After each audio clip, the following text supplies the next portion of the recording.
সমুদ্রের গভীরতম অঞ্চলে বসবাস করে কেয়ামতের মাছ হিসাবে খ্যাত ওরফিশ। বিশ্বাস করা হয় এই মাছের নিদর্শন কোনো না কোনো খারাপ খবর নিয়ে আসে। মঙ্গলবার সিএনএন জানিয়েছে, যুক্তরাষ্ট্রের ক্যালিফোর্নিয়ার এন্টিনিটাস উপকূলীয় ওরফিশ ভেসে এসেছে। এবার নিয়ে গত 3 মাসে 3বার অনাকাঙ্ক্ষিত এই মাছটি মার্কিন উপকূলে ভেসে এসেছে। এর আগে গত 1 শতাব্দীতে অর্থাৎ 100 বছরের মধ্যে মাত্র 22বার এই ঘটনা প্রত্যক্ষ করেছে যুক্তরাষ্ট্রের মানুষ। সান ডিয়েগোতে অবস্থিত ক্যালিফোর্নিয়া ইউনিভার্সিটির ওশানোগ্রাফি বিভাগের স্ক্রিপস ইনস্টিটিউশনের অধ্যাপক এলিসন লাফেরিয়া এক ফেসবুক পোস্টে জানিয়েছেন, গত 6 নভেম্বর ওরফিশ ভেসে আসার সর্বশেষ ঘটনাটি ঘটেছে।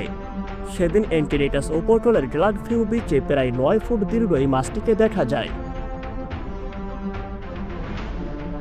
ফেসবুক পোস্টে এলিসন আরও জানান, মৃত ওই মাছটিকে উপকূল থেকে উদ্ধার করেছে যুক্তরাষ্ট্রের জাতীয় সমুদ্র ও বায়ুমণ্ডলীয় প্রশাসন। পরে এটিকে একটি অঞ্চলীয় মৎস্য বিভাগ কেন্দ্রে স্থানান্তর করা হয়।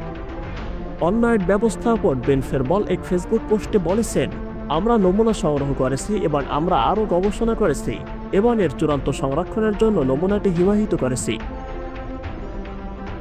জাপানি পৌরাণিক কাহিনী অ্যাটলাস অবস্কুনার মতে, গভীর সমুদ্রে বসবাস করা ওরফিশ উপকূলের অগভীর পানিতে দেখা গেলে তা ভূমিকম্প এবং সুনামির পূর্ব সংকেত হিসাবে বিবেচনা করা হয়।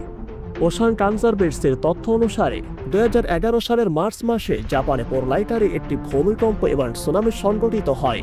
তবে সুনামি হওয়ার ঠিক আগের বছরে সমুদ্রের তীরে কয়েকটি ওরফিশ ভেসে এসেছিল। বিভিন্ন তথ্যের আলোকে ইতিপূর্বে ন্যাচারাল ওয়ার্ল্ড ফ্যাক্টস মত দিয়েছেন, ভূমিকম্পের আগের টেকটনিক আন্দোলন ওরফিশের মতো প্রজাতিগুলো মারাত্মকভাবে প্রভাবিত করে। এমনকি এই ধরনের কম্পনে মাছগুলোর মৃত্যু ঘটে অনেক সময়। এভাবে এগুলো চূড়ান্ত ভূমিকম্প সংঘটিত হওয়ার আগে উপকূলে মরে ভেসে আসে।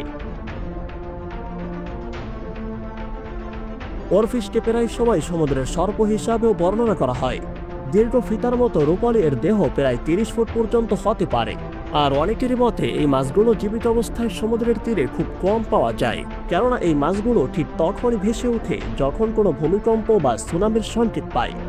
তাই এই মাছগুলো সমুদ্রের তীরে ভেসে আসার অন্যতম কারণ হলো কোনো একটি সুনামি বা ভূমিকম্পের সংকেত দেওয়া, যেমনটা ইতিপূর্বে কয়েকবার হয়ে গিয়েছে।